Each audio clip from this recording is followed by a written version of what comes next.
মূলত হচ্ছে কি যে আমার ঠাম্মার, বুঝছো, আমার ঠাম্মার তোমার একটা বোন আছে, সে কোনোদিন বিয়ে টিয়ে এরিনি, বুঝছো, শেষ বয়স হয়ে গেছে, তার বিয়ে দিতে হবে। তার শেষ বয়সের ইচ্ছা যে তার বিয়ে আগে আছে, তাহলে সমস্যা নেই, তাহলেও সমস্যা নেই। দেখছে যে শেষ বেলায় মরে যাওয়ার পথে অনেক বিষয় হচ্ছে কি যে আমাকে ওই মনে করেন সেই দাদুর বোনডারে বিয়ে দিতে হবে। কি আর যায় কদিন একটা মনে দেখছে কি যে 2-4 বিয়ে আছে, দেখছে একটু মুরব্বীর মতো মানুষ, দেখছে তার সাথে মানায় গেছে। তোমারও তো ভালো গায়ে দোলন থাকলে সমস্যা নেই, তাকে তার জন্য মেশিন লাগাই দেবো আমরা, বোঝা গেছে? সমস্যা নেই, আমার তো সব মেশিনের যুগ। দেখছে মাথায় সমস্যা হলে মাথায় একটা মেশিন লাগাই নিলেন। টাকা পয়সা আছে ব্যাংকে, সমস্যা নেই, আপনারা 15-20 লাখ দেবেন। আর জমি যদি আছে 10-15 বিঘে, বাড়ি আছে।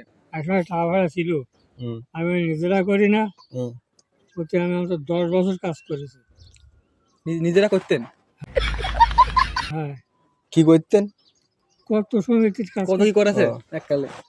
তা হচ্ছে তোমার ওই তাহলে আপনি যদি বিয়ে করতে চান, বুঝছেন, অনেক কিছু করি। ওই তো তা আপনি যদি বিয়ে করতে গেলে কি নড়া যাবে?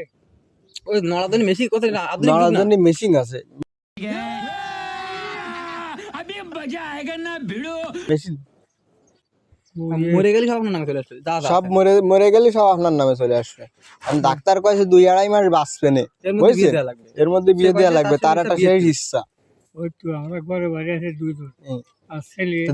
দিদিমা ওটা থাকতে লাগুক, আমরা আরেকটা নিয়েছি, আপনি চলেন আমাকে সাথে, বুঝছেন, আপনারে খুলনাতে বিয়েটা দিয়ে কোর্টে বসে বিয়েটা দিয়ে তারপরে মনে করেন কি আপনার নামে সবকিছু লেটে দিবানি, দিলি আপনি ওই যে মাসখানেক বাঁচবেন, সেই মাসখানেক আপনি ওনার সাথে থাকে নেন, যদি মাথায় মেশিন টেশিন লাগান লাগে তাও কোনো